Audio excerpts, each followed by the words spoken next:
무엇보다 사실 우리 여름이 굉장히 더웠는데 사실 여러분들 굉장히 기쁜 소식을 받고 레벨 3 설명회에 오신 겁니다. 그래서 여러분들이 CFA 레벨 2 아마 대부분은 지난 6월에 치러진 그 레벨 2 시험에 합격하셨을 거고 진심으로 합격을 축하드립니다. 우리가 그 CFA 시험은 뭐 여러분들이 이미 이제 어느 정도 레벨 2까지 오면서 전반적인 것에 대한 이해가 크기 때문에 다 느끼고 계시겠지만 CFA 시험이 이제 사실은 두 가지 우리 달성하려고 하는 목적이 있잖아요. 하나는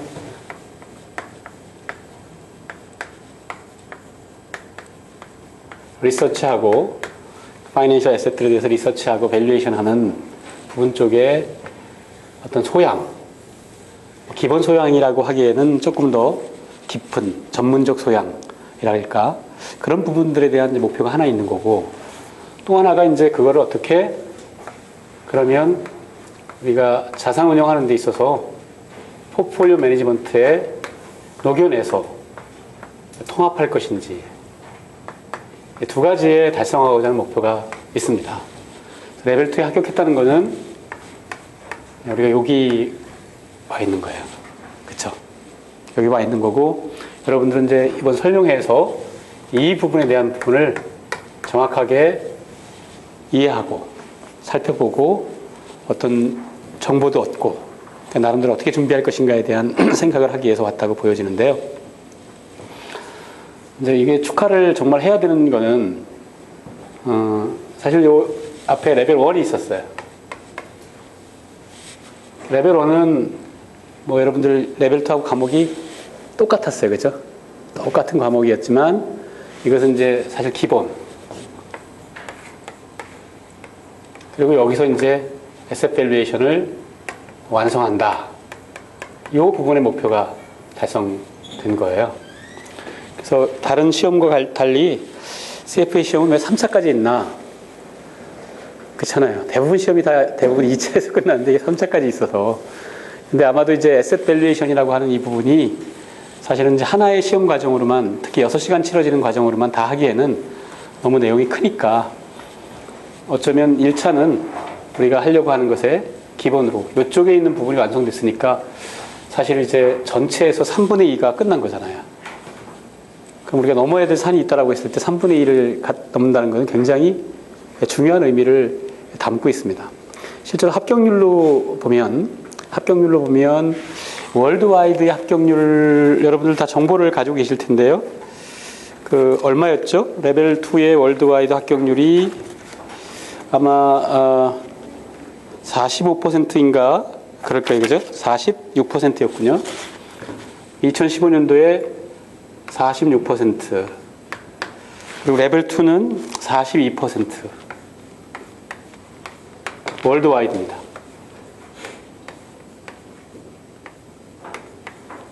한국의 합격률은 얼마였을까요? 이거보다 높을까요? 낮을까요? 지금까지 저는 한국의 합격률이 월드와이드의 이 합격률보다 낮을 것이다, 이렇게 얘기를 했는데, CFA 인스티튜트는 이제 공식적으로는 컨트리별로 합격률을 발표하지 않기 때문에 지금까지 추정을 했습니다만, 어찌됐건 중요한 거는 올해 코리아 합격률이 이걸 다 넘어섰어요. 월드와이드 합격률보다 한국의 합격률이 레벨 1에 42%, 레벨 2에 46%를 넘어섰어요. 아주 처음 있는 일이에요. 이 합격률은 여러분도 알다시피 시험에 응시한 사람을 베이스로 해서 합격한 사람의 비율이 아니고 시험장에 간 사람, 시험을 치른 사람 중에서 합격한 사람의 비율이에요. 그래야 비교 가능하니까. 그래서 처음에는 얼핏 정말 한국의 응시생들이 이제 열심히 노력을 많이 하는구나 하는 생각도 했는데, 누군가가 그런 질문을 하더라고요. 그 메르스 효과는 어떤가요? 라고. 그래서 메르스 효과를 보니까 메르스 때 엄청나게 시험장에 가느냐 안 가느냐라고 하는 것에 대한 설왕설래가 많아가지고 이쪽에 시험장에 가지 않은 이걸 봤더니 이것도 역시 많이 증가했어요. 그래서 올해 시험장에 가지 않은 사람들이 많아서 폄하할 생각은 없는데 이 메르스의 여파가 한국 응시생의 합격률을 많이 높인 것도 같고 그건 알 수 없습니다. 그죠? 이게 우리가 어트리뷰션을 할 수는 없지만 어떤 전반적으로 보면 레벨 1, 2까지의 이제 이 정도가 됩니다. 그래서 우리가 어쨌든 시험에 응시하고 시험 공부를 결심하고 그 다음에 또 공부하고 합격하고 하는 과정에서 여러 가지 이유가 있어가지고 시험장에 못 가기도 하고 그렇잖아요. 그죠? 처음에 큰 마음 먹고 시작했던 사람들 중심으로 봤을 때 레벨 2에 합격했다라고 하는 것은 이제 그렇게 마음 먹은 사람 중에서 평균적인 비율로 보면 한국 같은 상황에서는 대략 10%, 12% 범위 안에 이제 목표가 달성됐다. 이렇게 얘기할 수 있습니다. 그래서 굉장히 큰 일을 해내신 거고요. 다만 이제 그 레벨 2에 그 이제 합격된 한국 사람들은 대개 한 400여 명 됩니다. 400명 정도 되고 이분들이 이제 해마다 배출이 되는 상황이죠. 레벨 2 합격은. 그래서 전체적으로 CF에 관심을 가지고 공부 시작했던 사람 중에 대략 10% 이내에 여러분들은 이제 포함되어 있고 그 다음에 다시 레벨 3를 준비하는 상황에 와 있다. 이게 여러분들이 그 준비하고 치러진 시험에 대한 정보도 약간 필요할 것 같아서 설명드렸습니다. 그러면 레벨 3로 이제 본격적으로 설명을 시작하기 전에 그러면 레벨 3도 궁금하잖아요. 레벨 3는 어떨까? 월드와이드 합격률은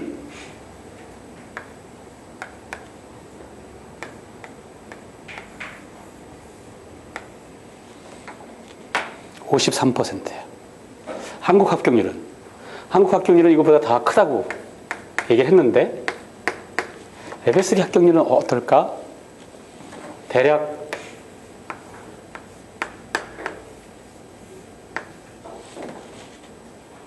전통적으로 한국의 레벨 3 합격률은요, 코리아 합격률은 월드와이드 합격률로 봤을 때 과거서부터 추세를 보면 월드와이드의 레벨 3 합격률은 여기서 합격률은 당연히 이제 비교 가능한 숫자, 그러니까 시험장에 간 사람 베이스입니다.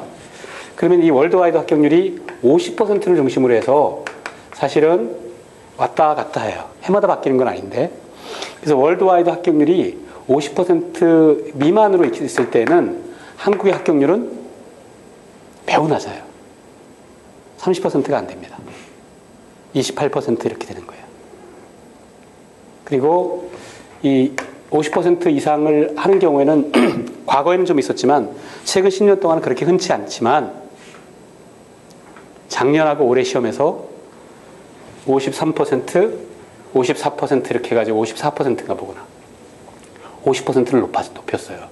그러다 보니 이제 한국의 합격률이 항상 우리는 30% 중심이에요.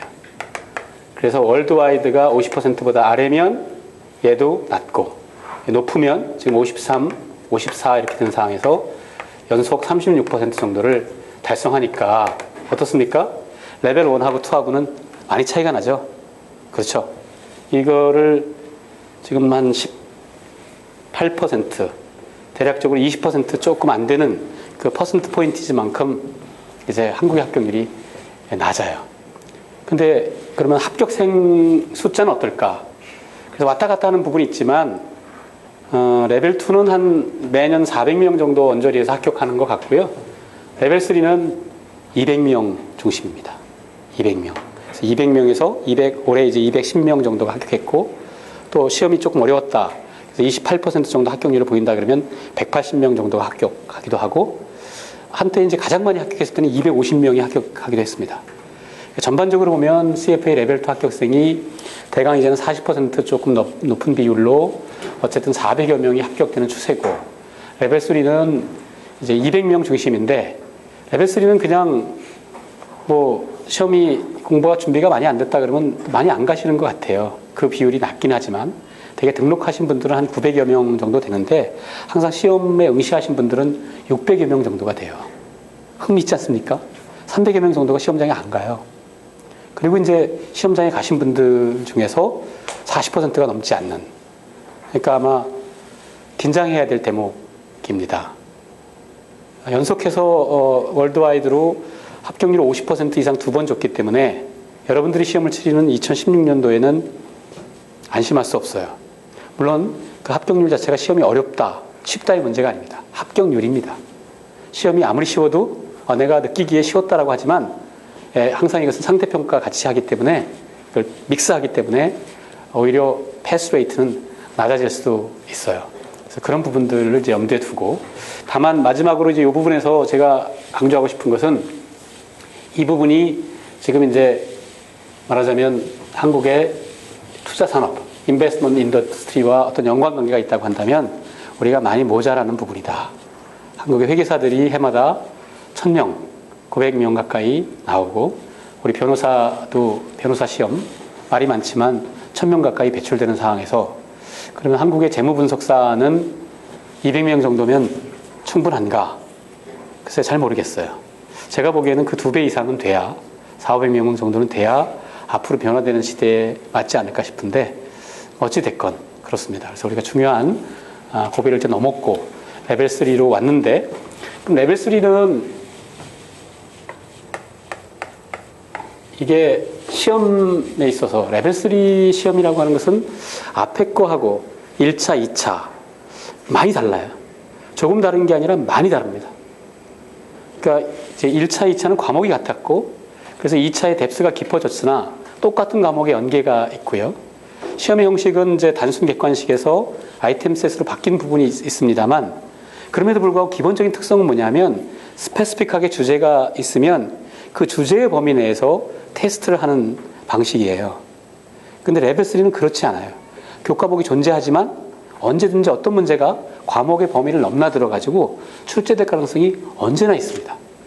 왜냐하면 레벨 3 자체가 한마디로 그냥 포트폴리오 매니지먼트예요. 그러니까 레벨 2에서 공부했던 뭐죠? 소위 그 툴 과목과 관련된 부분 쪽에서 상당 부분이 없어집니다. 파이낸셜 리포팅 어널리시스 없어요. 코퍼레이트 파이낸스 주제도 다 사라집니다. 퀀터티브 메서드 시험에 안 나오는 거죠. 그래서 일단 교과목부터 좀 보면 윤리는 당연히 에틱스 있습니다.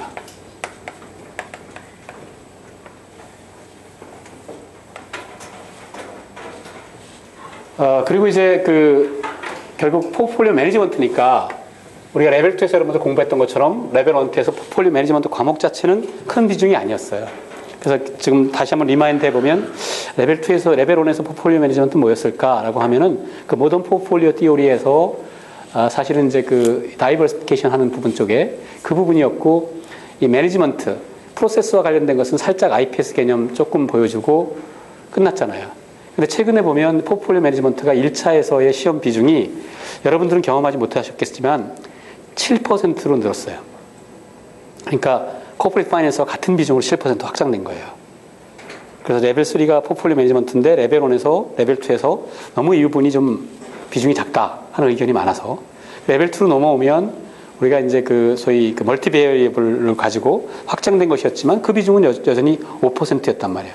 이게 이제 완전히 레벨 3는 포트폴리오 매니지먼트로 바뀌는 것인데 특별히 이제 그 포트폴리오에서 포트폴리오 마인드도 중요하지만 이 매니지먼트 마인드고 이 매니지먼트 마인드라고 하는 것이 이 프로세스예요. 프로세스. 과정으로서. 관리의 마인드고 과정으로서 마인드고.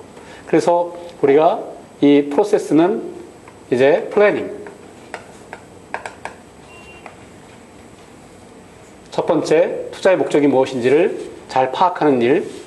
그래서 계획을 세우고 로드맵을 세우고 투자의 기회를 탐색해서 전략적 자산 배분, 스트래티직 애셋 알로케이션을 구성하고 그 스트래티직 애셋 알로케이션을 바탕으로 해서 구체적인 이제 포트폴리오 옵티멀한 구축으로 넘어가는 거예요.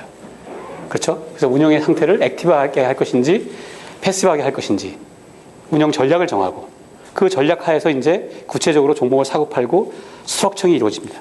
스트럭처링이. 그리고 나서 이제 하게 되면 매매가 실행되면서 엑스큐션. 실행되면서 앞에서 정한 투자의 목적을 향해서 나아가는 거죠. 나아가는데 모든 투자가 프로세스니까 한 번에 투자는 목적을 달성할 수가 없잖아요. 그렇죠? 그러니까 어떻게 됩니까? 계속 순환돼야죠. 순환되는 것이니까 거기서 뭐가? 네. 엑스큐전 과정에서 이제 충분히 우리가 전략을 짜고 사고팔고가 이루어지고 그러면서 어떻게 우리가 이제 그 매니지먼트, 그러니까 매니저 차원에서의 밸류를 결정하는 우리 에셋 밸류에이션 한 거를 다 동원해서 리서치하고 싸면 사고 비싸면 판다 하는 부분이 있었지만 그렇죠? 그런 부분들이 이제 매매 실행으로 넘어가는 과정에서는 어떻게 해야 돼요? 우리가 트레이딩과 관련된 부분이니까 원하는 것을 전략적으로 사는 것은 싸게, 파는 것은 비싸게 하는 부분들이 전부 엑스큐션에 이제 구성이 된다면 세 번째는 조금 아까 말씀드렸던 것처럼 이게 일회성인 실행으로 모든 것이 결정되는 것이 아니기 때문에 피드백이 있어야 되는 거예요. 그 시장을 모니터링하고 적절히 애초에 정한 타겟으로 웨이트 리밸런싱하고 퍼포먼스를 평가하고 그렇죠? 그래서 우리가 자산운용의 포트폴리오 매니지먼트에 처한 상황은 아주 작은 규모의 개인적인 목적을 위해서도 그렇지만 스펙트럼이 엄청나게 커서 국민연금처럼 기금처럼 몇백 조가 되는 부분 쪽의 운영까지를 다 포괄하는 하나의 프로세스로 구성이 되어 있기 때문에 피드백. 지금 이 부분은 우리가 레벨 3 교과목을 이해하는 데 있어서 아주 매우 중요합니다. 레벨 2에서도 우리가 그 기본적인 개념을 봤고요. 그러니까 이렇게 되어 있는 거예요. 그러면 자 플래닝 단계에서 에틱스가 있다면 플래닝 단계에서는 뭘까라고 하면 계획 세우기거든요. 투자의 목적 수립이란 말이에요. 그러니까 그게 교과목에서 IPS가 돼요. IPS. Investment Policy Statement 작성하기가 하나의 시험이에요. 교과목 1. 근데 Investment Policy Statement 작성하기 위해서 교과목은 일단 투자자의 리스크 톨러런스부터 파악해야 되는데 우리가 알고 있는 것처럼 리스크 톨러런스라는 것은 뭐야? 위험을 견딜 수 있는 어빌리티, 힘과 윌링리스가 있잖아. 그럼 그 윌링리스는 어떻게 돼요? 준과학적인 거란 말이에요. 그러니까 이제 강조되는 것이 뭐냐면 투자자의 심리적인 상태. 그러니까 행태적인 부분 쪽으로 이해해야 되겠다. 오케이. 그래서 behavioral finance라고 하는 교과목이 있게 됩니다. 그 다음에 IPS individual이라고도 하고 이제 IBS for individual 개인 IPS인데 이 교과목의 이름이 Private Wealth Management예요. Private Wealth Management. 핵심은 개인 IPS를 작성하는 겁니다. 주어진 틀 속에서. 그러나 이제 그 어떤 IPS의 작성이라는 Investment Policy Statement라고 하는 부분에 우리가 구성해서 고려해야 될 여러 가지 요건들이 있거든요. 개인이니까 뭐가 중요하겠어요? 세금 요소가 굉장히 중요해요. 그래서 텍스 이슈를 본격적으로 다룹니다. 또 뭐가 중요할까요? 또 세금 문제이긴 하지만 에스테이션 시키는 부분이 있단 말이에요. 그런 쪽의 이슈들. 이런 것들이 같이 포함되어 있고 최근에 개인 IPS, Private Wealth Management에서 아주 중요하게 부각되는 게 모아놓은 자산. 우리가 손에 쥐어서 눈에 보이는 파이낸셜 에셋만이 중요한 것이 아니라 여러분들이 지금 이 자리에 왜 있는가 생각해보면 휴먼 캐피탈을 키우려고 하는 것이거든. 지금 여러분들은 파운데이션 단계에 있잖아요. 그죠? 그럼 내가 모아놓은 파이낸셜 에셋은 없어도 어때요? 내가 좀 더 나의 커리어를 높이고 좋은 직장에 들어가고 그렇게 되면 어떻게 돼? 레이버로 받는 미래에 정년이 길어지죠. 그리고 보수가 커지죠. 그리고 보수의 변동성이 낮아지죠. 그럼 어떻게 됩니까? 현재 가치를 만들었을 때 밸류가 커지잖아. 바로 그렇게 암묵적인 자산으로서의 휴먼 캐피탈 요소가 굉장히 중요한데 이런 주제들이 부각이 되는 거예요. 그러니까 개인 IPS는 IPS를 만드는 이슈뿐만 아니라 자잘하게 연결되는 그런 것들에 대한 것들이 많이 확정되기 때문에 최근의 출제 경향은 그런 하나하나의 요소들에 대해서 보려고 하는 경향이 매우 커지고 있다. 그럼 이제 세 번째 그 다음 교과목은 뭘까? 역시 IPS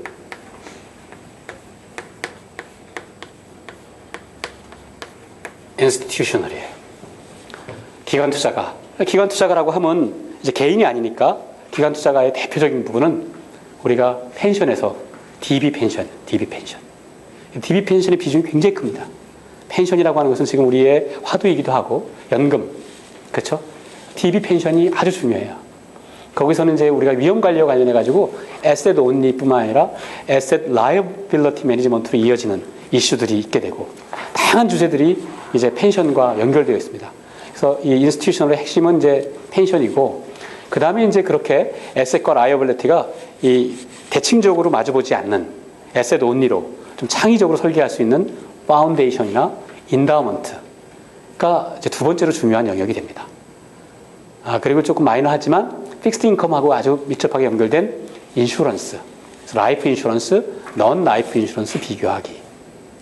뱅크도 있지만 뱅크는 여태까지 출제된 적이 없기 때문에 어쨌든 그런 부분을 중심으로 해서 인스티튜셔널 기관 투자가 특징에 맞는 이제 IPS 작성 이슈가 있어요. 잠깐 봤지만 우리가 IPS를 작성하고 인스티튜셔널 주제로 넘어온다 그랬을 때 여기에 아까 이 포트폴리오 매니지먼트는 버무리는 거야. 같이 통합되는 부분이기 때문에 이거는 인스티튜셔널 과목인 것 같은데 거기에 바탕에 뭐가? 픽스드 인컴 주제가 저변에 깔려 있는 겁니다. 그러니까 픽스드 인컴을 이해하지 못하고는 어떻습니까? 인스티튜셔널 인베스터를 IPS를 정확하게 이해할 수가 없어요.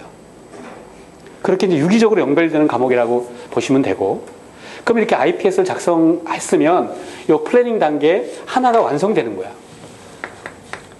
이게 완성이 되고 나면 그 다음에 이것은 투자자에 대한 상태를 파악한 거잖아요. 투자자의 그 자산 운용의 목적을 설계한 거잖아. 그러면 이제 인베스터 차원을 본 거잖아요. 그럼 우리 뭘 봐야 돼요? 투자 기회를 봐야지. 투자 기회를 본다라고 하는 것은 이제 우리가 여러분들이 레벨 1, 2에서 간단히 공부했던 이제 리스크와 리턴에서 우리 IPS 작성은 투자자의 유틸리티가 작성됐다고 한다면 우리는 이제 이거를 도출하는 부분 쪽을 공부해야 됩니다. 그러니까 이것은 뭐냐면 투자 기간에 맞춘 투자의 기회예요. 투자의 기회. 이거를 이제 우리가 교과목에 있어서 Asset, Capital, Market Expectation.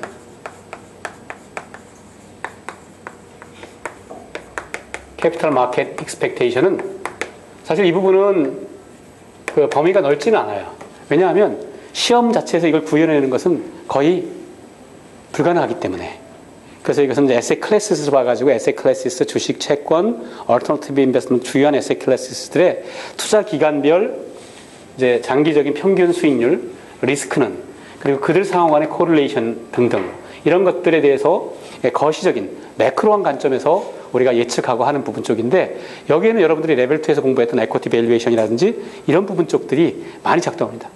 그리고 이제 이 교과목이 이제 CFA 레벨 3 교과목의 이름으로는 3번, 그러니까 4라고 치면 여기 이코노믹스예요. 재밌게도 경제학 과목으로 설정이 되어 있습니다. 그러니까 캐피탈 마켓 익스펙테이션을 하기 위해서 매크로한 경제 변수들에 대한 추정 이런 것들을 기반으로 해서 우리가 에셋 클래시스의 리스크, 리턴, 그들의 코릴레이션으로 투자 기회를 설정하기 때문에 이 부분입니다. 그러면 이제 여기에 캐피탈 마켓 익스펙테이션이 제시가 되면 그 다음에 뭘 해요? 이걸 결합시킵니다. 이쪽에서 IPS와 이거를 결합시키는 거야. 그럼 여기에 뭐가? 전략적 자산 배분이라고 하는 것에 설정이 이루어지게 됩니다. 그래서 이렇게 되면 Strategic Asset Allocation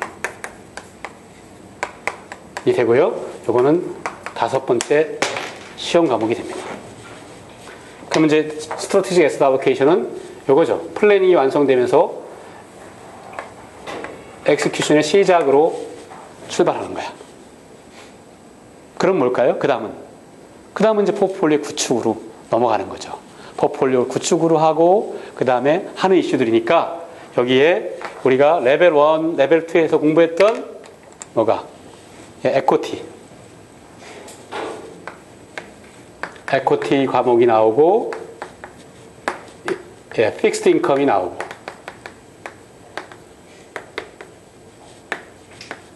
디리버티브스가 나옵니다. 근데 디리버티브스는 우리가 리스크 매니지먼트에 대한 조금 더 어드밴스된 토픽이 들어가기 때문에 리스크 매니지먼트 and derivatives 이렇게 됩니다. 그러나 이 에코티와 픽스드 인컴 그 다음에 디리버티브스가 레벨 2에서 바라봤던 내용하고는 많이 달라요. 레벨 2는 에코티, 픽스드 인컴, 디리버티브스가 다 어디에 포커스가 맞춰져 있었나요? 밸류에이션이잖아요. 그렇죠? 리서치하고 밸류에이션. 여기서는 운영 차원입니다. 어떻게 운영할 것인지, 에코티 같은 경우도 어떻게 운영할 것인지, 액티브하게 갈 것인지, 패시브하게 갈 것인지, 인핸스드 인덱싱으로 해가지고 어떻게 세마이 액티브로 운영할 것인지, 그 운영 전략에 대해서 공부하는 거예요. 다양한 운영들. 그렇죠? 픽스드 인컴도 마찬가지입니다. 거기에 파생 상품은 각각의 리스크를 해지하기도 하고 하면서 위험 관리도 하는 부분 쪽으로 있게 되는 거죠. 그래서 초점이 다릅니다. 뭐 여기서 새롭게 어떤 지식으로서의 밸류에이션, 옵션 밸류에이션, 에쿼티 밸류에이션 이런 것들을 공부하는 건 아니에요. 어떻게 융합시킬 것인지에 대한 부분 쪽을 공부하게 됩니다. 그렇게 되면 그 다음에 엑스큐션에 있어서 우리가 레벨 1, 2에서 공부하지 않았던 우리가 실행하고 매매 체결을 한다 그랬을 때 우리가 고려해야 되는 부분 쪽에 뭐가 있어요? 이 트레이딩에 이슈가 있는 거예요. 실제로 트레이딩은 우리가 자산운용 실무에 있어서도 매니저의 밸류, 매니저가 의사결정해서 정말 종목을 셀렉션하는 매니저의 밸류와 정말 그걸 갖다가 매니저의 아이디어를 사고 파는 쪽에서 구현시키는 트레이딩의 밸류가 또 있는 거죠. 그래서 바이사이드에 트레이더가 있고 브로커리지하고 연결된 부분 쪽에 코어가 있고 하는 부분들이 이제 트레이딩으로 공부하게 됩니다. 그걸 이제 교과목으로 보면 execution 그러니까 total transaction cost를 우리가 어떻게 볼 것인지라고 정의해도 됩니다. 이렇게 하고 나면 이제 execution까지가 대강 정리가 되는 거예요. 그럼 이제 피드백으로 넘어오죠. 그러니까 피드백으로 넘어가면 피드백 단계에서 뭐가 제대로 목적대로 가고 있는지를 모니터링 하자. 모니터링 and 리밸런싱 과목이 있게 됩니다. 그리고 나면 이제 피드백의 어떤 부분이 적절하게 완성이 될 텐데 마지막은 뭘까요? 성과 평가가 됩니다. 왜냐하면 피드백에서 내가 혼자 운영하는 것도 있지만 자기 자신의 평가를 위해서 그렇고 우리는 뭐예요? 이게 프로세스잖아요. 이 프로세스의 퀄리티를 높이는 부분에서 반드시 어떻게 돼요? 성과 평가가 있어야 됩니다. 그래서 계속 고용할 건지 계속 이 프로세스로 갈 건지 바꿀 것인지 해고할 것인지 이런 부분이죠. 자, 프로세스란 정말 중요합니다. 제가 이 레벨 3 과목을 강의하고 하면서 인생에서도 이 프로세스라고 하는 부분이 뭐냐? 그러니까 프로세스는 뭐죠? 우리가 불확실한 것을 다루는 거잖아요. 불확실한 것을 다루는데 일회성의 어떤 의사결정으로 이루어지는 게 아니잖아요. 계속 반복해서 이루어지는 거죠. 그죠? 다기간으로. 앞에서 있었던 것이 뒤에 영향을 미치고 그것이 다음 기간에 영향을 미치고 지금 프로야구 한창인데 삼성은 5연패를 달성할 것인지 만약에 달성한다면 그것은 프로세스의 힘일 텐데 그럼 프로세스의 본질은 무엇인지 그거보다 자산운용의 프로세스가 훨씬 더 흥미있는 일이겠죠. 어쨌든 그렇습니다. 그래서 이제 11번째 과목 퍼포먼스 이밸류에이션이에요. 제가 하나 빠뜨렸어요. 그 12과목이라고 여기다 넣읍시다. 뭐가 있을까요? 얼터너티브 대체 투자 얼터너티브 인베스트먼트가 있고요. 그 다음에 12, 13 이거 많다. 깁스는 우리가 레벨 1 공부할 때 살짝 봤죠. 글로벌 인베스트먼트 퍼포먼스 스탠다드. 레벨 3에서는 이제 하나의 교과목으로 있는데 이 깁스가 좀 애매해요. 어떤 해에는 깁스가 안 나오게 돼요. 교과목으로 있는데 안 나오는 경우도 있어. 그렇지만 그렇다고 공부 안 할 수는 없어요. 깁스. 독립된 교과목으로 있습니다. 자, 이렇게 쭉 보니까 다 됐네요. 이게 레벨 3의 교과목입니다. 그러면 이제 레벨 3는 어떤 커리큘럼으로 이루어져 있을까라고 하는 것의 대답은 결국 이거를 여러분들이 보시는 거예요. 포트폴리오 매니지먼트구나. 프로세스에 포커스가 맞춰져 있구나. 융합이구나. 그리고 그것은 우리가 1, 2차 때 공부했던 것처럼 스페시픽하게 어떤 새로운 지식, 이퀘이션을 본다든지 밸류에이션의 공식을 이해한다든지 이런 것들은 별로 없다. 운영 프로세스에서 이걸 통합시키고 연결시키는 것이야말로 핵심이다. 그러니까 우리가 아주 집중해서 공부를 하면 레벨 2 같은 경우에 여러분들이 합격을 하셨는데 어떤 사람은 내가 몇 개월 했다. 1차 때는 그것이 이제 다양한 합격 후기가 나오지만 레벨 2는 조금 균질한데도 불구하고 또한 어떻습니까? 백그라운드가 낮은 사람의 경우에는 좀 오래 하지만 그런 쪽에 일을 하는 사람은 집중했을 때 합격할 수 있는 힘도 생기고 하는데요. 레벨 3는 절대로 그런 일이 없다. 그게 안 되는 거예요. 그러니까 이 과목별로 쭉 봤을 때 커리큘럼 북과 관련된 부분 쪽을 읽어가면서 그게 본인 스스로에 이해되고 충분히 내가 알겠다라고 하는 것이 안 되면 합격 못 하는 거예요. 그런데 공부 양과 합격은 차이가 나요. 레벨 3에서도. 왜 그럴까? 내가 그 일을 하고 있잖아요, 지금. 말하자면 내가 자산운용 일을 하고 있어. 하고 있으면 어떨까요? 커리큘럼북을 바탕으로 해서 읽어 나가는데 뭐가 있습니까? 내가 아는 내용이에요. 아는 내용은 어떻죠? 기억이 오래 남죠? 아, 이게 이거였구나. 이거야. 근데 자산운용 실무를 안 했으면 지식으로서 그냥 이해하고 넘어간다고 하더라도 머릿속에 남아있는 게 별로 없어요. 그렇구나라고 이해한 거하고 막상 자기 숙성시켜가지고 뭔가 답을 내려고 그랬을 때 연결이 안 돼. 무슨 얘기인지 알겠습니까? 그러니까 이 부분은 차이가 나는 거예요. 여러분들이 2차 시험 생각해봐요. FRA에서 예를 들어서 DB 펜션과 관련돼가지고 회계적인 이슈를 다룬다. 대한민국에 경험 있는 사람이 얼마나 있겠어요, 그게. 그렇잖아요? 아무리 회계사라고 하더라도 DB 펜션과 관련된 부분을 뭐 실무적으로 연결할 수 있는 사람이 얼마나 있겠습니까? 다 똑같이 공부하는 거지. 그리고 공부한 범위 내에서 어떻게 돼요? 대강 출제가 되잖아요. 쫙 해서. 그러니까 그게 스페시픽하게 이렇게 공부했으면 이렇게 나오겠다라고 하지만 레벨 3는 그게 안 되는 거예요. 그러니까 확실하게 이해하고 내가 자기 숙성을 해서 그런 것이야. 내가 그림을 그릴 수 없으면 그거는 안 되는 거예요. 그럼 방법은 내가 지금 실무에서 일하고 있다. 읽어가는 대로 잘 이해했다. 그러면 합격할 확률이 높아요. 대개 이제 자산운용에 있는 사람들은 많이 바쁘기도 하고 하니까 이건 내가 아는 거네라고 해서 공부를 게을리 하니까 떨어지는 것인데 그 사람들이 작심을 하고 딱 해서 2차까지 합격했으니까 그런 공부를 하게 되는 경우에 성공 확률이 높아요. 근데 학생의 예를 들어봅시다. 대학생의 경우에 레벨 2까지 합격을 했어. 그래서 이제 레벨 3에 도전하려고 합니다. 공부를 게을리 한 것도 아니에요. 그 게을리 하지 않았다는 것은 이제 비교의 잣대가 뭐냐면 2차 시험 공부할 때만큼 내가 공부했는 것 같은데 떨어지죠. 합격할 수 없어요. 그거는 뭐냐면 그 공부량 가지고는 안 되는 거예요. 그러니까 레벨 2를 공부했을 때 자기가 막연하게 느끼는 감이 있잖아요. 이 정도 했구나. 연결이 안 되는 거예요. 어떻게 해야 되죠? 더 많이 해야 돼요. 그러니까 아까 얘기했던 것처럼 어떤 것을 달성하는 데 있어서 필요한 공부량이 있는데 그것을 넘어서지 않으면 합격하지 못한다. 내가 아주 총명하거나 이런 부분의 문제는 떠나서. 그러니까 실무에 있는 사람들은 그것이 빨라요. 이해가 빠르단 말이야. 그리고 기억이 오래 남고 있고 연결시킬 힘이 있어요. 그러니까 여러분들이 만약에 자산운용 파트에 있다고 한다면 레벨 3는 조금 더 편안한 과목이 되지만 그렇다고 해도 이제 집중하는 시간이 있지만 그렇지 않다고 한다면 긴장해야 됩니다. 그래서 2차 때 공부했던 만큼으로 내가 했다고 했을 때 합격이 보장되지 않는. 그러다 보니 어떤 일이 생깁니까? 여러 번 시험을 치게 돼요. 여러 번. 상황에 따라서 다르지만 한 번, 두 번, 세 번째 도전이다. 세 번째 도전에서 안 되면 그만둬야지 하는 생각이 들지만 무슨 문제가 있습니까? 이게 3차 시험이라는 데 문제가 있어요. 지금까지 쭉 해왔던 것이 아깝잖아요. 그렇죠? 또 네 번째, 또 떨어집니다. 그 이유는 대개 자산운용 필드에 없는 경우에 많이 그래요. 그러니까 그것이 내가 실무에서 그 일을 하지 않으니까 그냥 레벨 2에서 공부했던 방식으로 또 한번 해보는 거야. 그래서 이해하는 것 같지만 이해하지 못합니다. 그렇게 되는 거예요. 그럼 그만둬야 될 텐데 또 그러면 공부를 열심히 해야지라고 하는데 그 열심히 안 되는 이유는 뭐냐면 내가 또 그 필드에 없기 때문에 이걸 해가지고 내가 무슨 부귀영화를 누리나? 나는 여전히 내가 하는 일은 그 금융 섹터에서 다른 일인데 바로 코앞에 인센티브가 별로 없죠.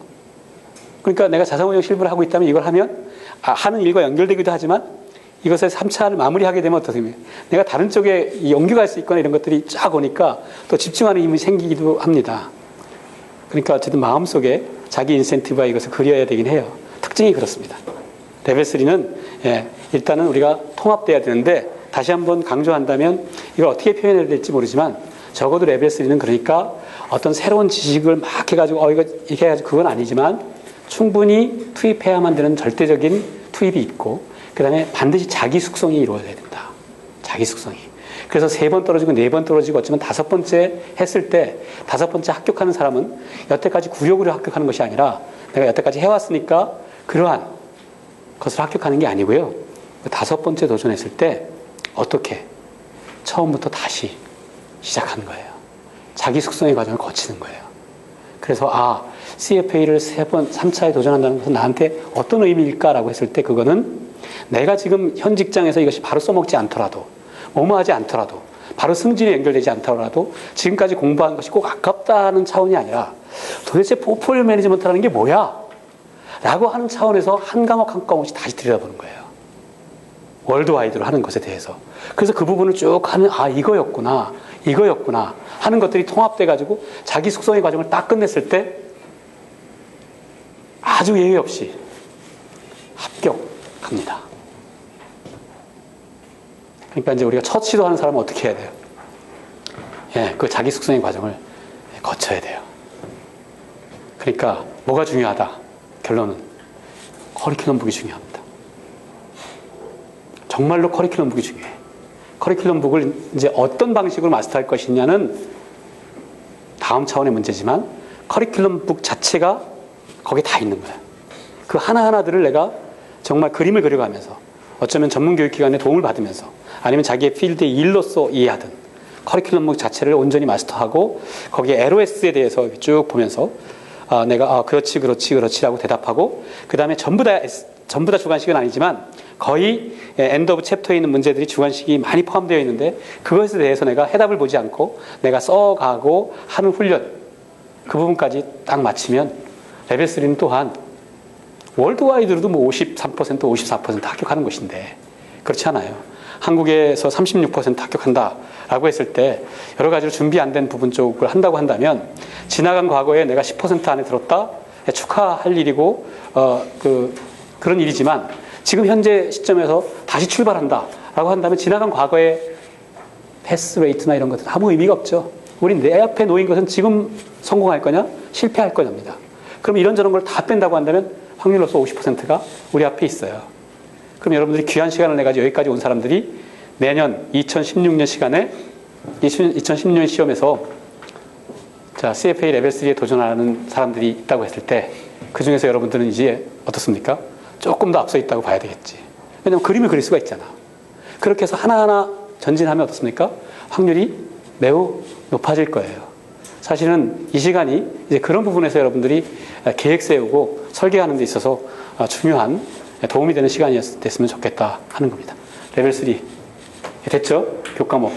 출제 비중도 아예 같이 해봅시다. 출제 비중은 그 레벨 1과 레벨 2가 다 포인트, 물론 레벨 2도 이제 절대적인 포인트는 아니었지만 이 부분이야말로 굉장히 그 레인지가 넓은 범위예요. 그래서 보면 일단 크게 봤을 때 이게 아주 중요합니다. 우리가 별 3개로 만약에 별 1개, 별 2개, 별 3개를 본다고 한다면 별 3개입니다. 이 IPS의 과목이 이게 제대로 준비가 되어 있느냐 아니냐가 레벨 3 합격 여부에 있어서 아주 중요한 키를 쥐고 있습니다. 이게 안 돼 있으면 레벨 3 합격할 수 없어요. 그리고 이 부분은 에세이로 나옵니다. 물론 이 중에 일부가 따로 떼어내가지고 이제 아이템셋에서 나오기도 하지만 그러니까 이것이 안 되면 합격할 수 없다는 것은 여러분들이 레벨 2 시험에서 Financial Reporting Analysis 이 부분이 안 되면 합격하지 못하는 거와 같아요. 출제 비중이 높을 뿐만 아니라 핵심적으로 이 부분입니다. 그 다음에 중요한 것이 무엇일까라고 생각해 보면 우리 여기에요. 이 Fixed Income, Derivatives Risk Management 이쪽 부분입니다. 이거 매우 중요합니다. 이게 왜 중요하냐? 이게 아이템셋으로 나오는 거예요. 에세이로도 일부가 나오기도 하지만 Fixed Income, 그 다음에 리스크 매니지먼트 디리버티브스 파생 상품은 보편적으로 아이템셋, 객관식으로 나오는 거예요. 그러니까 CFA 레벨 3 시험에서 이제 그 특징적으로 등장하는 게 주관식 글쓰기잖아요. 에세이 타입이잖아요. 아이템셋이잖아요. 그러면 이제 전략을 미리 먼저 말씀드리면 우리는 아이템셋 문제에서 어떻습니까? 70% 이상을 받아야 돼요. 정말로 예외적으로 한두 개를 제외하고는 거의 그러니까. 몇 개 아이템일까요? 레벨 2하고 같아요. 레벨 2일 때 오전에 10개 아이템이었고 오후에 10개 아이템이었죠. 레벨 3도 오후에 10개 아이템이에요. 오전은 이제 에세이니까. 그 10개 아이템에서 적어도 미니멈 8개 아이템은 무조건 70% 이상 받아야 돼요. 에세이 쪽은 어떻습니까? 70% 이상 받기가 어려워요. 골고루. 그것은 한국 사람만의 문제가 아니라 월드와이드로 다 마찬가지예요. 왜냐하면 교과서도 그렇고 그들이 테스트하려고 하는 목적이 우리가 흔히 그러잖아요. 정답이 있는 문제가 아니야. 라는 식으로 얘기한단 말이에요. 우리 뭘 착각하냐면 레벨 3에 지나간 기출문제, 모든 CFA 시험에서 지나간 기출문제는 안 보여줍니다. 없습니다. 전부 샘플 문제나 이것이 기출문제가 노출되는 게 없어요. 근데 유일하게 기출문제가 노출되는 경우는 레벨 3의 에세이 타임만이 기출문제를 드러내주는 거예요. 근데 그 기출문제가 드러내졌을 때 해답도 같이 제시가 되는데 그 해답은 그야말로 하나의 교과서일 뿐이에요. 그것이 모범 답안으로 제시되어 있지만 그렇게 답안을 쓰는 사람은 거의 없다는 거지. 힌트는 얻을지언정. 그러니까 우리가 흔히 얘기하는 답이 완전히 없다는 것이 아니라 그러니까 정답이 없는 문제일 수도 있다라고 하는 관점에서 에세이가 나오기 때문에 그렇죠? 그 부분에서 만족할 만한 답이 아니라고 한다면 거기서 70% 이상을 받는다는 건 굉장히 어렵습니다. 근데 우리가 뭘 착각하냐면 레벨 3의 그 이제 합격 통지서나 불합격 통지서를 받았을 때 소위 이제 우리가 비헤이비어럴 파이낸스에서 보여주는 이 프레이밍, 현혹 효과가 있어요. 0, 50, 70, 100이잖아요. 그럼 요 구간에서 어떻습니까? 별이 찍히죠, 별이 찍히잖아요. 그래서 여러분들은 아마도 상당히 많은 과목에서 레벨 2 합격했을 때 여기에 찍혔을 거란 말이야. 그럼 이거는 50%에서 그 반에 해당되는 거 찍히는 거잖아. 그리고 50에서 70%였어요 라고 해요. 그러면 0에서 50 사이는 어떻습니까? 구간이 세미하지 않죠. 그래서 많은 사람들이 레벨 3 에세이 타입에서 어떻게 돼요? 그냥 여기에 찍혀. 그래서 당신 점수, 합격한 당신 점수와 떨어진 내 점수를 비교해보자. 별 차이도 없네. 그런데 왜 당신은 합격했고 나는 떨어졌지? 뭐 착각이죠? 여기 찍힌 게 같아요? 같지 않잖아요. 합격한 사람은 48점이고 당신은 5점이야. 그런데 어떻게 됩니까? 그걸 놓고 항상 우리는 어떻게 돼요? 똑같다고 얘기를 해. 똑같긴 뭐가 똑같아. 완전히 다르지. 알 수 없지. 무슨 얘기인지 아시겠습니까? 그래서 이게 왜 별 3개냐? 아이템셋의 주요 출제 과목이기 때문에 다른 것이 중요하지 않다는 것이 아니라. 그리고 이제 이 요새 학생들 표현 인터넷 뭐 이 세상에서 execution monitoring, rebalancing, performance evaluation 같은 것들이 이게 개별적으로는 비중이 높지 않습니다. 개별적으로는 비중이 높지 않은데 합치면 비중이 만만치 않아요. 합치면 만만치 않은 비중이란 말이야. 생각해 보세요. 이게 만약에 4% 해봐요. 합치면 어떻습니까? 12%나 되잖아요.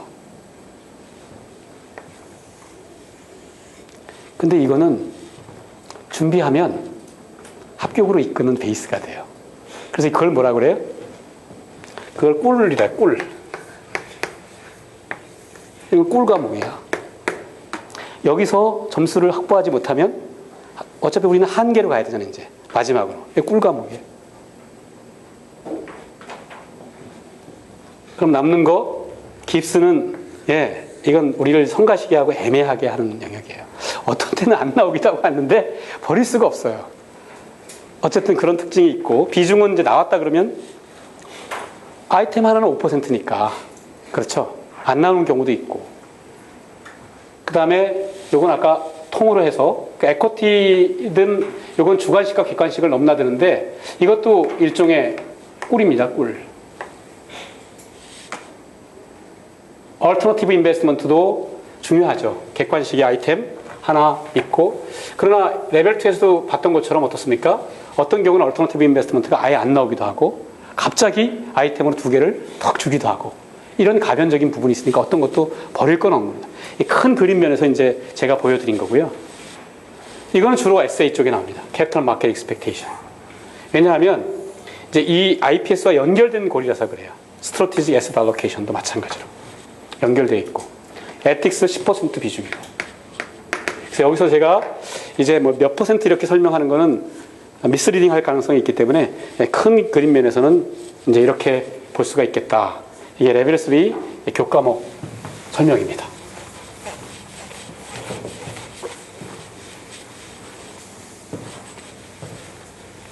그러면 이제 시험으로 들어가 보면, 시험.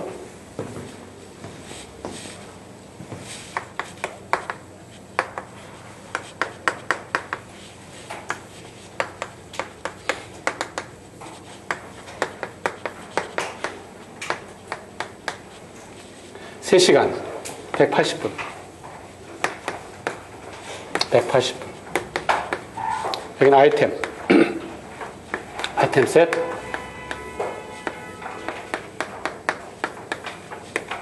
열 개.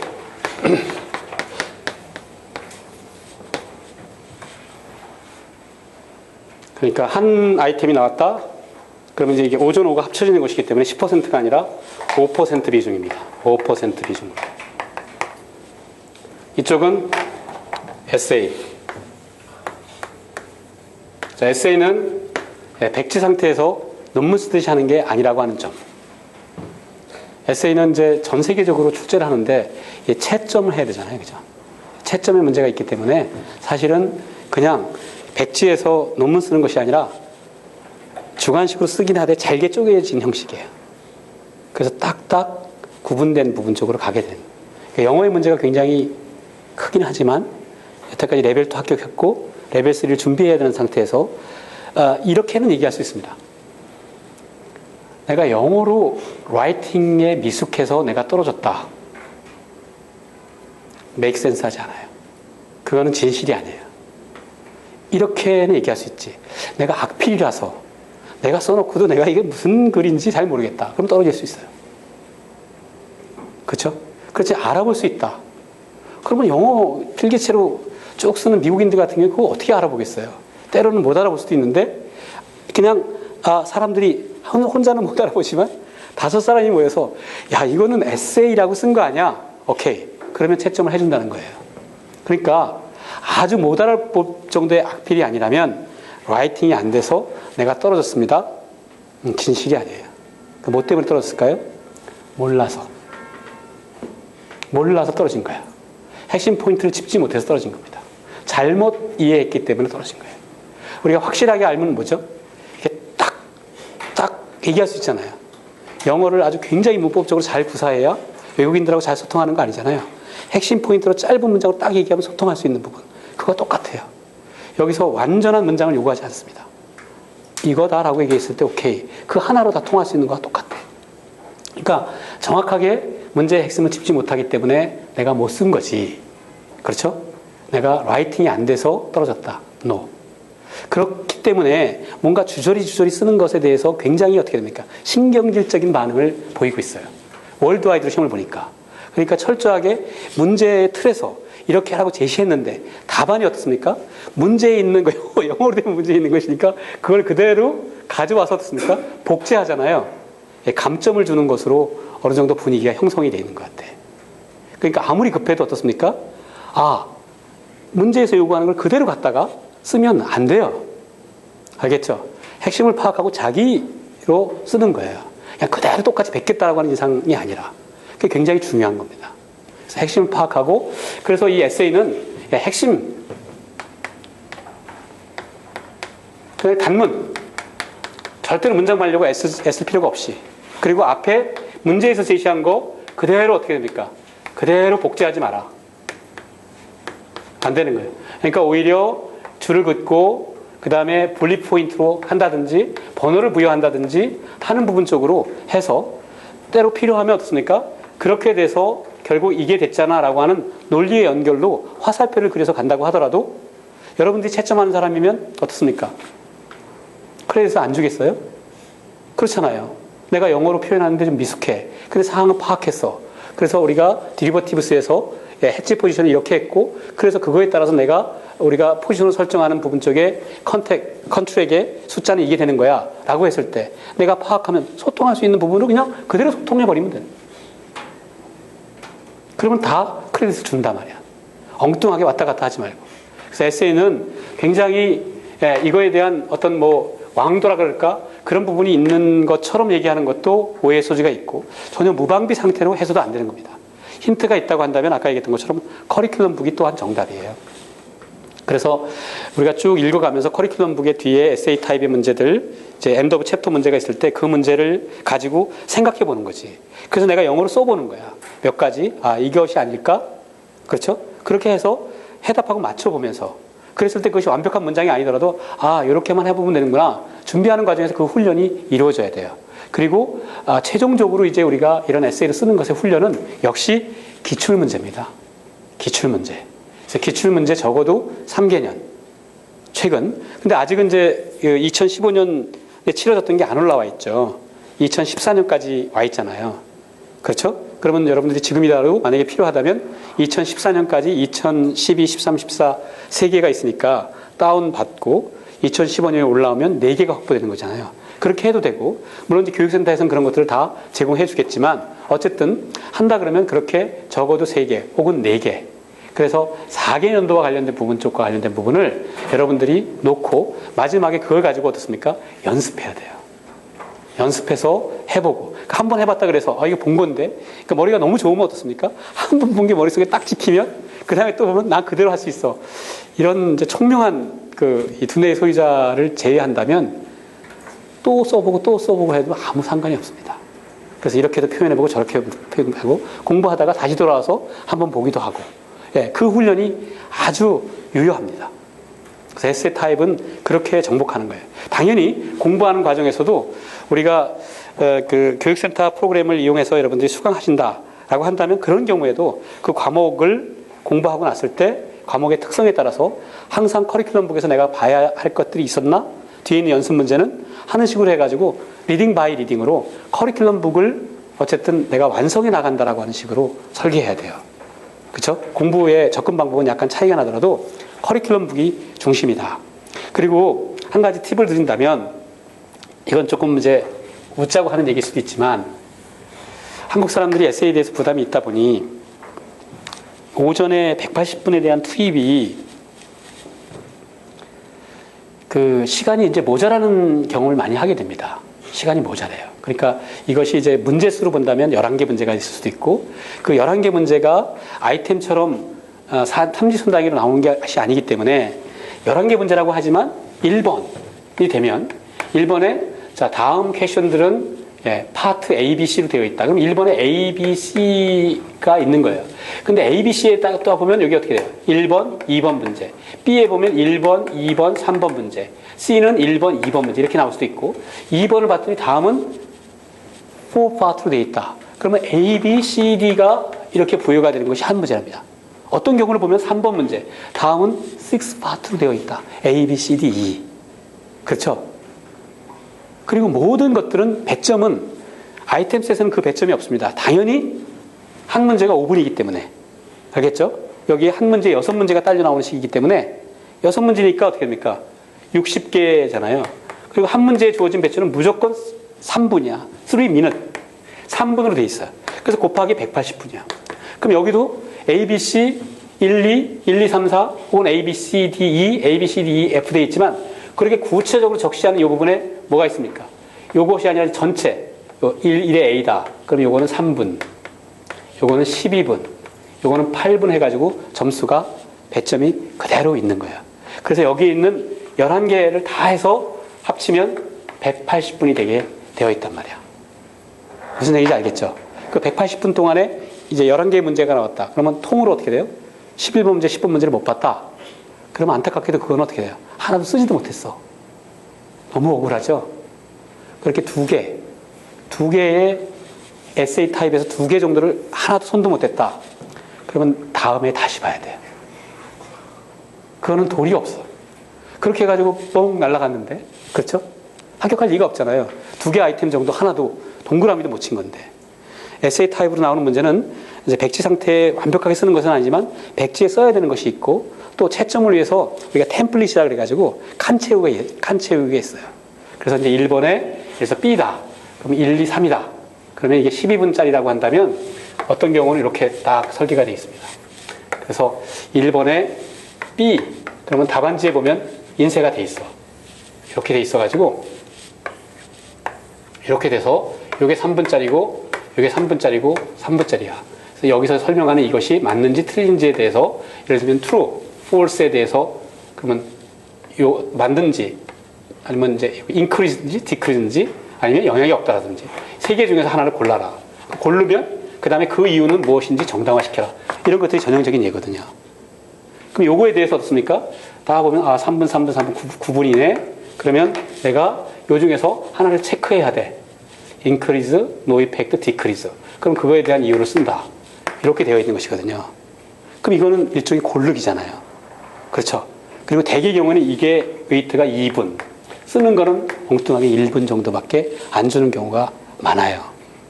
체크했느냐, 알고 있느냐라고 하는 거지. 그렇죠? 그런데 이 문제를 내가 못 보면 어떻게 돼요?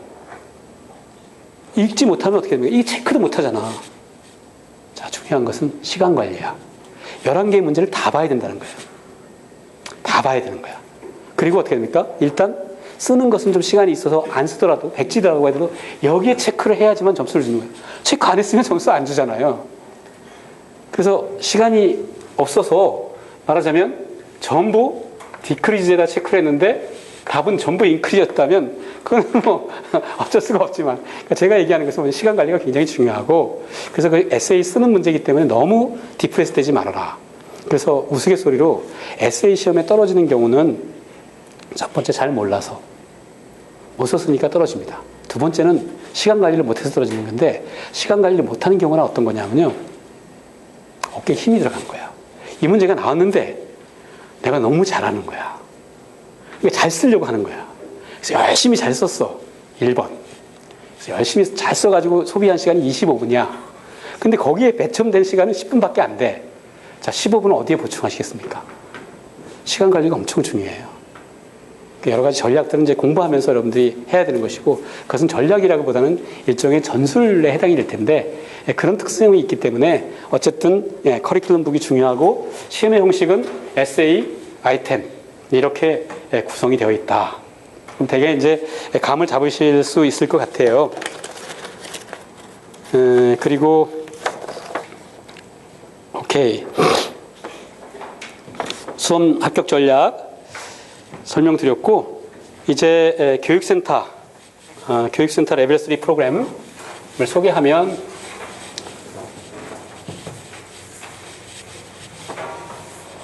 자, 우리 여기 브로셔, 브로셔를 또 여러 번 이렇게 친숙하게 본 분들도 있겠지만, 저희 교육센터 프로그램에서 중요한 컨텐츠는 역시 17페이지입니다.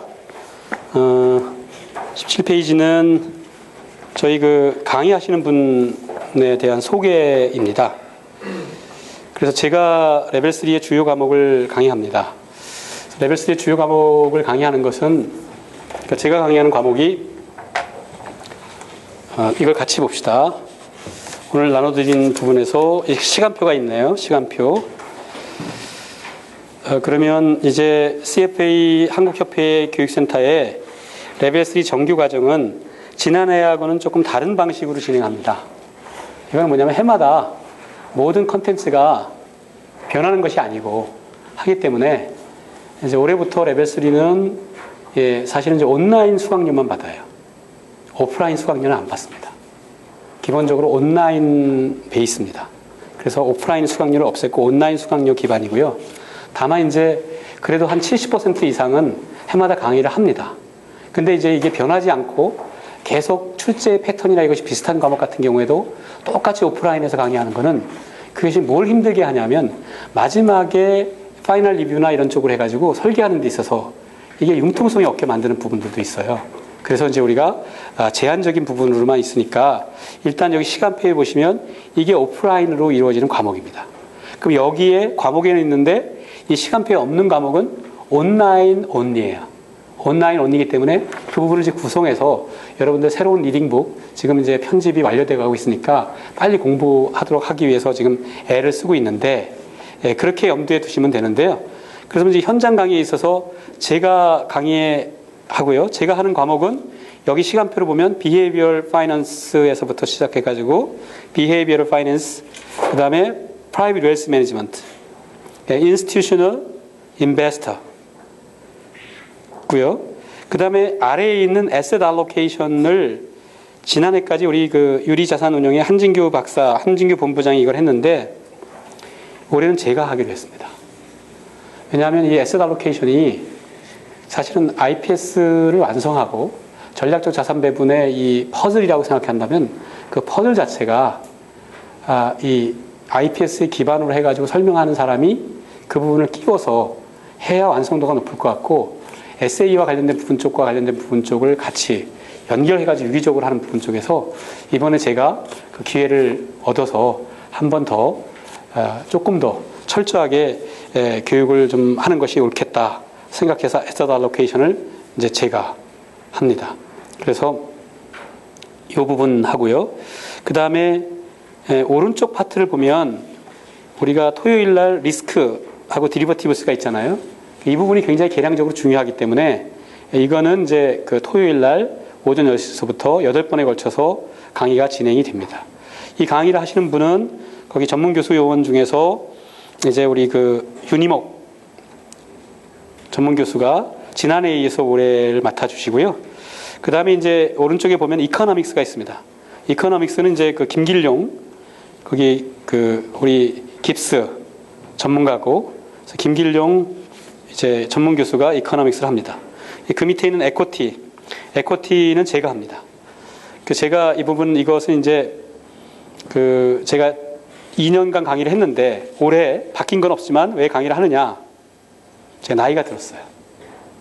그 얘기는 뭐냐면 에코티가 이번에 다시 강의를 함으로써 내가 보다 더 분명해질 것 같아가지고 제가 욕심을 냈습니다. 그 정도는 제가 재량이 있기 때문에 교육센터장이잖아요. 그래서 한 번 더 유기적으로 통합해가지고 에코티를 온전하게 마스터해야 되겠다.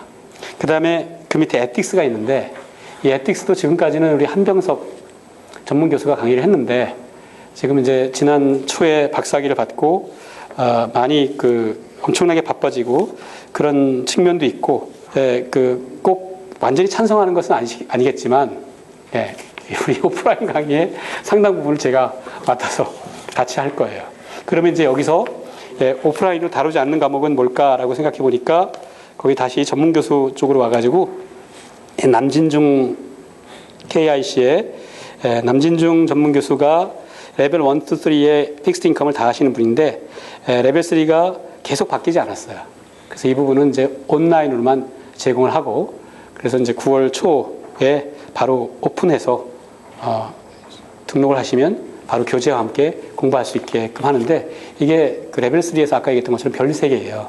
그리고 아까 리스크와 디리버티브스 이거는 시간이 오래 걸려요. 파악이 안 되면 사실은 짧은 기간에 마스터하기 굉장히 힘들기 때문에 열심히 공부하셔야 됩니다. 그 다음에 이제 우리 김길용 전문 교수는 이제 깁스는 내용 변화가 거의 없기 때문에 온라인으로만 제공을 합니다. 그 다음에 거기에 윤주영 박사, 지금 미래에셋 윤주영 상무가 이분도 레벨 1, 2, 3의 이제 얼터너티브 인베스트먼트를 다 하시는 분인데 얼터너티브 인베스트먼트도 몇 년 동안 변화가 없고 이번에도 큰 변화가 없어서 이것도 온라인으로만 제공하기로 결정을 했습니다. 이제 그렇게 저희 전문 교수 요원들의 강의가 구성되어 있고요.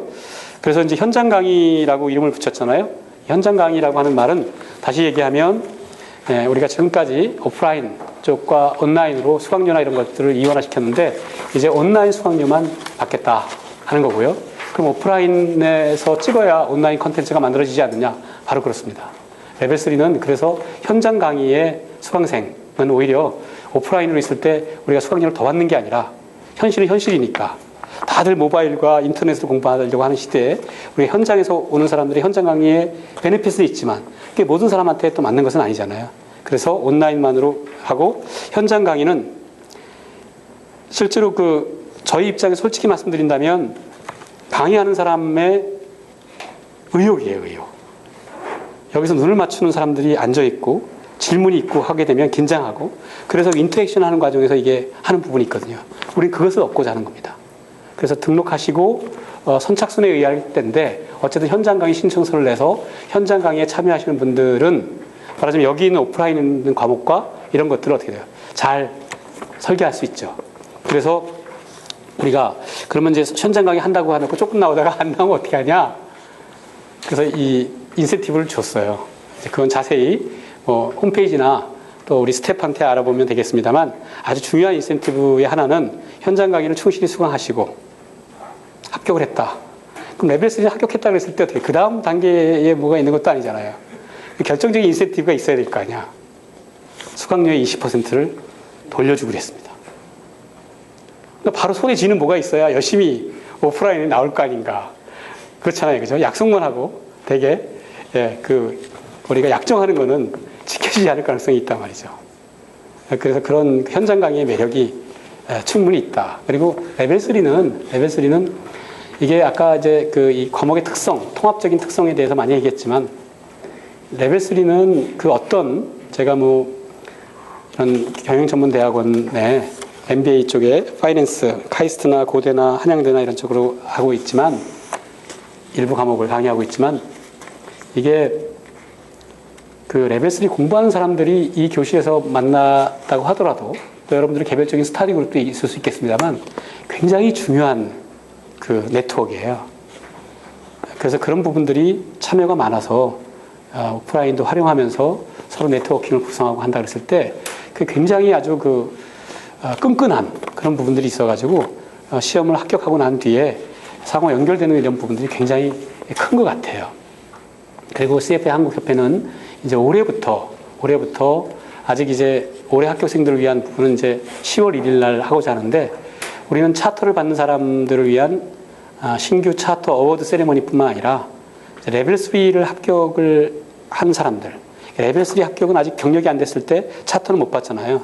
그래서 레벨 3를 합격하신 분들을 위해서 이제 레벨 3 합격생을 위한 그런 축하 기회를 협회 차원에서 하기로 했어요.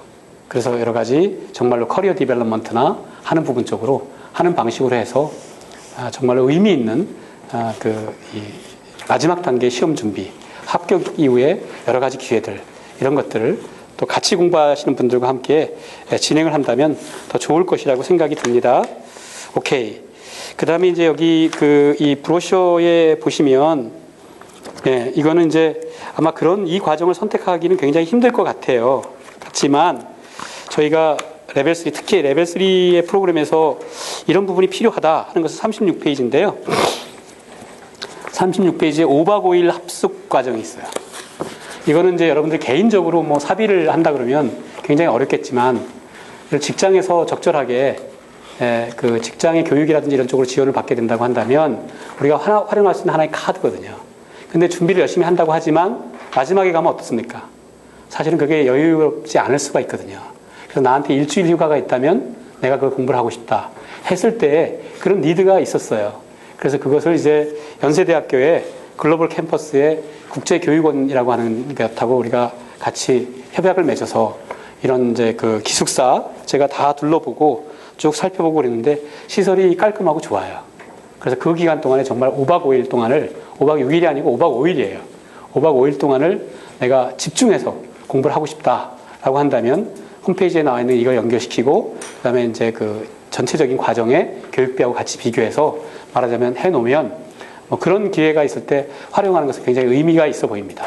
그래서 마지막에 정말 다시 한번 점검하고 집중하고 여러 가지 만반의 준비를 하게 되면 아마 이 5박 5일의 합숙 과정의 마지막은 시험 당일날 거기서 이제 그대로 시험장까지 이제 이동하는 것으로 끝나는 그런 부분 쪽으로 되어 있으니까 혹시 여러분들이 직장에 교육비 지원이나 이런 쪽으로 하게 된다고 한다면 이것도 한번 고려해 보시고 그 다음에 또 하나는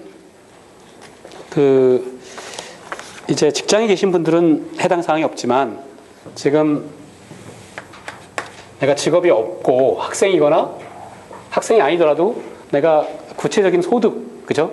항상적인 소득이 있는 분이 아니라면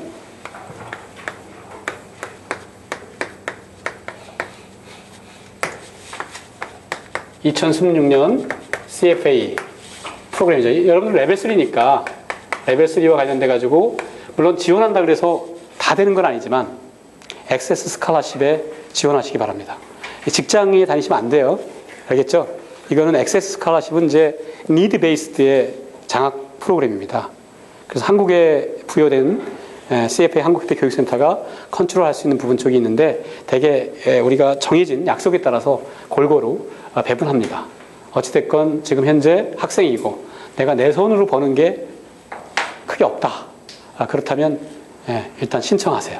신청하는 것은 이제 9월 15일까지 그 이전까지 이제 CFA 인스티튜트 홈페이지에 접속해서 진행하시고 또 교육센터에 정해진 포맷에 따라서 신청하게 되면 하고요. 학생 여러분들은 또 이 CFA 한국협회와 혹은 CFA 인스티튜트와 MOU를 맺은 대학들은 또 그런 쪽으로 진행하면 되지만 어쨌든 그 내용을 살펴보시면 이 부분은 좋은 기회로서 있게 됩니다. 250불을 제외하고 나머지 응시료, 직장 있는 분들은 조금 이제 아직 취업 안 된 분들을 위해서 너그럽게 생각하시면 좋을 것 같고, 그 다음에 오늘 나눠드린 거에서 지금 요거는 뭐냐면 이거는 이제 아시아 태평양 쪽과 관련돼 가지고 CFA 인스티튜트에서 커리어 가이드로 이제 2014년 버전이 나왔다가 이게 아주 따끈따끈하게 엊그제 배달되어 온 거예요.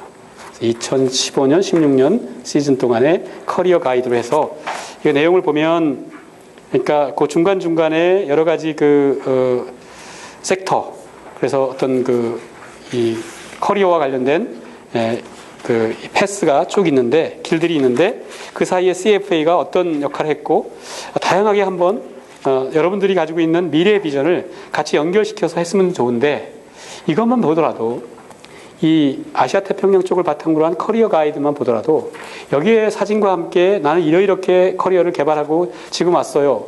CFA는 내가 MBA를 받고 아니면 어떤 공부를 하고 난 다음에 그 어떤 위치에 있어요. 나는 이것이 중요한 포인트라고 생각합니다.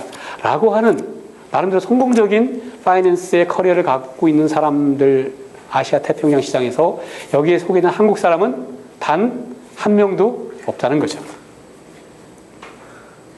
이게 우리의 말하자면 인베스트먼트 인더스트리의 현주소를 나타내고 있습니다. 그래서 제가 마지막으로 드리고 싶은 말씀은 뭐냐면, 상상을 해봅시다.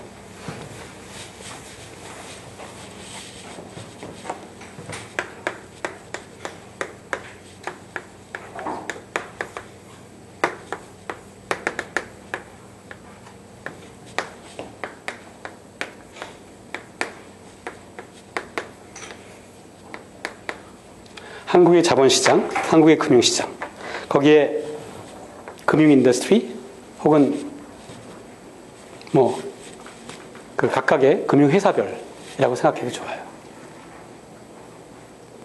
한국의 금융의 경쟁력과 글로벌 점수는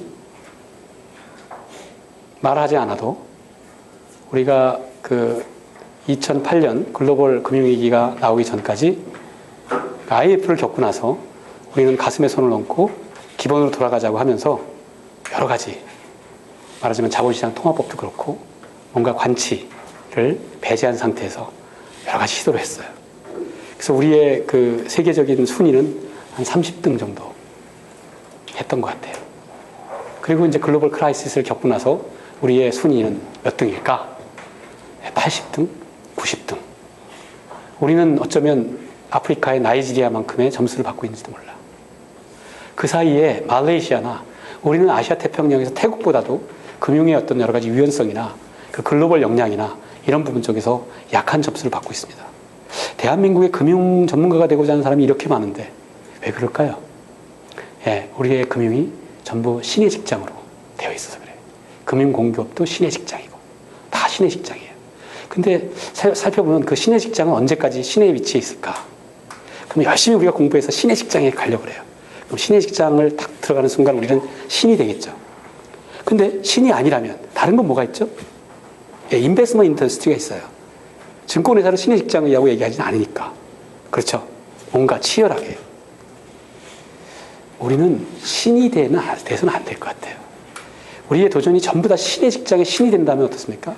한국의 금융 경쟁력은 커지잖아요. 우리는 뭐가 되고 싶은가? 우리는 프로페셔널입니다. 프로입니다. 지금 인베스트먼트 인더스트리의 영역은 한국이 아니라, 여러분 보세요. 한국은 여태까지 실물로 노력했잖아요. 열심히 일했잖아요. 그래서 우리는 선진국 문턱에 있다고 얘기하잖아요. 우리가 많은 돈도 벌었어요. 개인들이. 연금에 대해서 여러 가지 문제를 얘기하지만 어쨌든 많이 일하고 모아놨잖아요. 제가 누누이 수업 시간에도 한 10년 된 것 같아. 우리가 금융이 발전하지 않는다면 왜 CFA를 해야 되는가? 그래서 우리의 투자 산업이 발달해야 되는데 그렇게 하지 않는다면 무슨 일이 있는데 그런가요? 라고 했을 때 그것은 우리의 미래가 가난해지기 때문이라고 그랬어요. 열심히 실물로 돈을 벌었는데 인베스트먼트 인더스트리에서 우리가 역량을 갖추지 못한다면 우리의 미래는 가난하다. 아무리 얘기해도 사람들은 그것에 대한 이해를 잘 못해요. 아니 무슨 소리야. 내가 10억, 20억 혹은 50억, 100억 만들어놨잖아. 그러면 지금 안전한 자산에 맡겨도 어떻게 돼요? 6%를 준다는데. 그럼 10억 모아놨으면 6% 주면 세후로 6천만 원이면 괜찮잖아요. 그렇잖아요. 지급이 없어도 먹고 살잖아. 그랬지. 지금은 어떻습니까? 위험에 대한 고려 없이 안전한 자산에 10억을 넣어두면 몇 퍼센트 받습니까? 예, 2% 안 되잖아요. 세금 떼면 1점 몇 퍼센트도 안 되고 거의 1% 가까이 되잖아요. 그럼 10억을 모아놔서 열심히 일했는데 1,000만 원에서 1,500만 원 받으면 생활이 안 되잖아요. 그건 안 돼요, 이제. 근데 금리가 올라가겠습니까? 이렇게 완전히 온 지구의 인류가 새로운 상황에 처해 있는데 이제 자본은, 돈은 다른 패러다임으로 넘어갔는데 어떻게 해야 되겠어요? 이제 인베스트먼트 인더스트리는, 투자 산업은 제가 보기에는 밥 먹고 사는 일 것 같아요. 그거 철저하게 하지 않으면 먹고 사는데 지장이 많단 말이에요. 필수적인 섹터가 되는 거예요. 그래서 CFA 프로그램에서 얘기하고 정말 신뢰받는, 신뢰를 바탕으로 해서 바뀔 수 있어야 되잖아요. 그렇죠? 이게 고수익을 올리는데 너무 하이 리스크해서 믿을 수 없다고 한다면 그렇게 해서 얻는 수익이 지속 가능하지 않을 뿐만 아니라 그게 지옥과 다름없잖아요. 왜 인베스트먼트 인더스트리가 하이엔드로 발전해야 되고 윤리적인 기반이 갖춰져야 되는가라고 하는 것은 이제 이 저금리 하에서 극명하게 들어가는 겁니다. 우리가 열심히 본업에 충실하면서 돈을 모았어. 그럼 그걸 갖다가 어떻게 돼요? 정말 믿을 수 있는 곳이 안심해서 맡겨야죠. 맡겨서 2%, 1% 달라는 게 아니라 거기서 이제 어떻게 됩니까? 4, 5%를 갖다 줘야지. 그래야 금융이 발전하는 부분이잖아요. 그렇게 하려고 그러면 어떻습니까? 예, 믿을 수 있어야 돼요. 투명해야 돼요. 그리고 이 부분이 결국 실력이 있어야 되는 것이고 그거의 어떤 그런 범주는 이제 코리아가 아니라 글로벌이에요. 넓은 쪽. 이머징, 프론티어. 그 다음에 어떻게 됩니까? 우리가 파생 상품을 공부하고 그 퀀트 오리엔티드 쪽으로 해가지고 여기서 어떻습니까? 위험을 낮추면서 수익률을 높일 수 있는 다양한 부분 쪽에 인재들이 들어가고 그렇게 해야 됩니다. 그거를 저쪽 애들은, 미국 애들은 일찍부터 했잖아요. 왜냐하면 이 더메스틱한 마켓에서 그게 힘드니까. 그래서 퍼져나간 거잖아요. 지금 우리는 강제적으로 성장이 멈춘 시대에 강제적으로 우리 앞에 이렇게 있어요. 감히 얘기한다면 앞으로 한국의 금융 자본시장은 에셋 매니지먼트를 제외하고 말할 수 없어요. 세상이 어떻게 변해갈지. 중요한 것은 세상이 변한다는 것만 진리일 것 같은데 지금 신의 직장, 좋습니다. 다 같이 골고루 발전해야죠. 그러니까 나머지 성장의 영역이 에셋 매니지먼트에 있다는 거죠. CFA를 공부하는 이유는 곰곰이 생각해보면 신도 좋은데 정말 좋은데 어떻죠? 나는 프로 선수예요. 그러니까 프로 선수가 되면 뭐지? 예, 프로 선수는 신은 아니지만 플레이그라운드에 들어갑니다. 스펙트럼이 엄청 넓어요. 신처럼 고정된 어떤 것을 딱 받고, 그쵸? 그런 것은 없을지라도 스펙트럼이 넓잖아요. 그렇죠? 프로페셔널이 되는 순간 어쩌면 퓨처스 리그에서 연봉이 매우 낮아서 훈련만 할 수도 있지만 때로 어떻게 됩니까?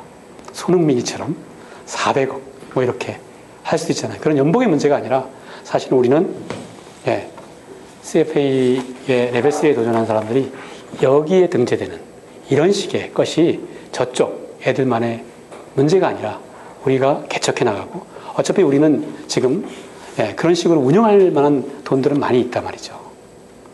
그래서 그런 것들이 이제 펼쳐지는 시대가 올 것 같아요. 그래서 이제 구조조정이 있었고, 그래서 전통적인 방식에 의해서 위에 있었던 분들이 또 세대 교체가 이루어지고, 그래서 어쩌면 시간이 지날수록 이 준비된, 정말로 프로페셔널로 준비된 인재에 대한 디맨드가 계속 커질 거다. 그것은 우리가 뭐 당연히 밥 먹듯이 자산운용과 관련돼 가지고 하지 않으면 미래가 가난해지기 때문에 우리 앞에 놓여 있는 것이고, 좀 이상한 얘기긴 하지만 바라기에는 통일이 돼야 되겠죠. 어느 날 갑자기 올 수도 있기 때문에. 그럼 통일이 되면 통일된 시대에서 우리가 우리 역량을 발휘해야 되는데 그때까지 레벨 3 공부를 하고 있으면 안 되잖아요. 어느 날 갑자기 온다고 하더라도. 그래서 일단은 시험 공부는 아까 레벨 3가 필요한 절대적인 시간이 요구되고 자기 숙성이 필요하지만 어차피 다 그렇게 공부해 오신 거예요. 그렇죠? 그래서 그 한계와 또 특징을 이해하고 한다고 한다 그러면 여러분들이 시간이 그렇게 많지 않아요. 그래서 또 확률적으로 보면 그렇게 연속해서 집중한 사람들이 CFA를 깔끔하게 마무리하는 쪽의 비율은 제일 높아요. 제일 높다. 그래서 이 공부와의 탄력을 받았을 때 쫙 해나가면 뭐 좋습니다. 그리고 아까 이런 실무에 종사하지 않는 분들이라도 제가 드리고 싶은 말씀은 마음속의 인센티브예요. 그러니까 지금 CFA 한국협회 같은 경우에도 이 볼런티어로 일하시는 분들 중에서 보면 꼭 자산운용이나 이런 쪽에 금융 쪽에 안 계신 분들도 꽤 됩니다. 그분들은 또한 내가 본업으로 가지고 있는 부분 쪽에서 CFA 차트홀더가 주는 베네핏 중에서 이렇게 연관된 사람들을 이렇게 만날 수 있는 기회가 이제 앞으로 많이 있고, 여러분들이 가끔 소식을 접하시겠지만 거의 요새는 아주 자주 점심시간에 제공하는 다양한 CFA 한국협회 전문적인 그런 이 세미나나 이런 부분들이 요새는 아주 성황리에 계속 이루어지고 있기 때문에 여러분들도 그러한 네트워크에 참여하시고 또 다른 전문적인 백그라운드가 있다면 그런 것들을 다시 되돌려주는 이러한 그 귀한 네트워크에 빨리 조인할 수 있게끔 여러분들 열심히 준비하고 설계하는 데 있어서 오늘 설명회가 도움이 됐으면 좋겠습니다. 자, 이만 마치겠습니다. 감사합니다.